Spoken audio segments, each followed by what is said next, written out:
Coming up. Somehow Amir found out that I was in a women's adult magazine, and he told everybody in the office about it, and it became a huge ongoing joke. I knew he was a failed actor, so I looked up on internet for him. I thought, I might find some of his commercials or something which I might use to make fun, but I ended up finding his golf commercial in which he was nude, which was cheesy and hilarious. So tell me about it. Well, Herb DeVlore is the owner of the car dealership I worked for. He fostered a very hostile work environment against me, where I was being harassed every day, and I had no decision but to leave due to mental health reasons.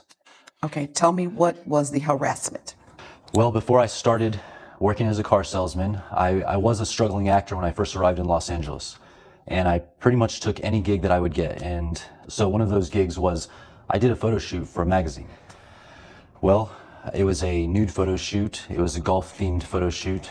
Somehow Amir found out that I was in a women's adult magazine, and he told everybody in the office about it, and it became a huge ongoing joke. Every day when I would show up to work, I was getting made fun of. They would make jokes about, hey, are you putting with a 6 or a 9? This became... Was it just Amir or other guys too? Well, Amir was definitely the instigator. He's the one who started this all. And after that, it caught on and everybody else started making fun of me. And how often did this take place? Well, this became an everyday thing at A one daily point. routine? Were you aware of this? I didn't hear those comments. What I'd hear is when they'd come into the room, sometimes he'd come in and they'd yell, "4," things like that. And what does 4 mean? Like, look out, ball's on the way. It's a golf reference. When the picture showed up, I realized that this is a problem. This is more than our normal banter. Well, let me just talk to him, because you weren't the one who was showing the picture, were you? How are you, Mr. Hasib? Amir Hasib. Okay. So you were the one who found this picture?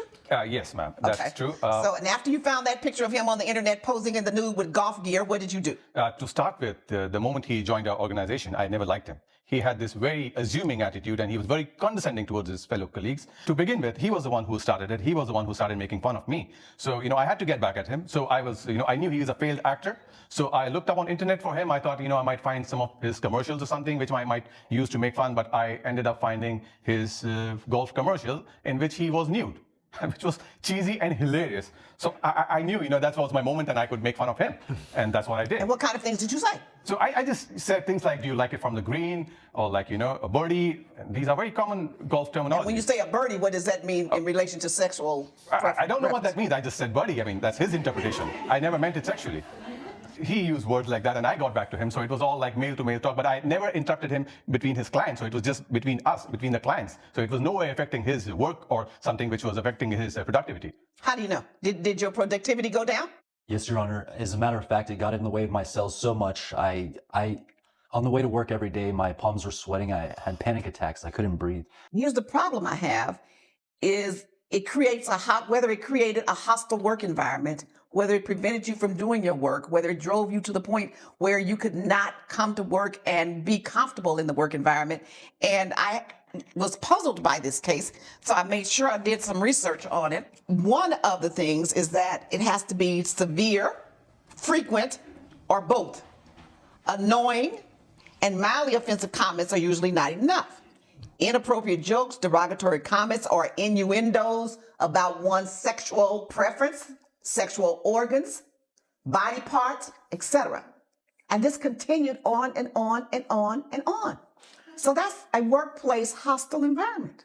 And the way you laughed it off, you encourage the continued conduct, because you as the employer, thinking it's no big deal, you just need to man up, you ignored what he was saying to you. Judgment for the plaintiff. Yeah, I totally agree with this judgment. It was clear that one guy, Amir, had some sort of issue with this guy. He's like, I didn't like him from the beginning. It's like, for what? He never elaborated either, like how he was being made fun of. So I think it was all just a fabricated lie. And I don't think that the owner of the business really knew what was going on behind closed doors. What do you guys think about the judgment? Do you think it was too much, too little, or just right? I'd love to know your thoughts. Let me know. Love ya.